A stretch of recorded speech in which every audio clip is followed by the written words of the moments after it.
দিনাজপুরের একজন আমির। এইরকম মুসলিম দেশগুলো খণ্ড বিখণ্ড আকারে আমির ছিল। কেউ সিরিয়ার হালবের আমির, কেউ সিরিয়ার হেমসের আমির, কেউ মিশরের আমির, এইভাবে ছিল।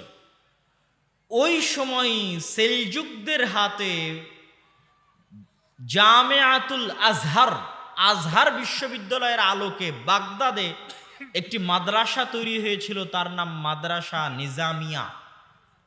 আপনারা এখনো শুনবেন যে দারসে নিজামি এখনো বলা হয়। এই যে পাতাড়ি মাদ্রাসা যখন কওমি মাদ্রাসা ছিল, তখন দেখবেন এখানে লেখা হতো যে দারসে নিজামিতে পরিচালিত হয়। এই দারসে নিজামিটা এসেছে ওই নিজামিয়া মাদ্রাসা। যিনি শিক্ষামন্ত্রী ছিলেন নিজামুল মুলক তার নাম, তিনি মাদ্রাসাটা তৈরি করেছিলেন, তার নামে মাদ্রাসার নাম মাদ্রাসা নিজামিয়া। ওই মাদ্রাসা নিজামিয়া থেকে বড় বড় ছাত্র তৈরি হয়েছে।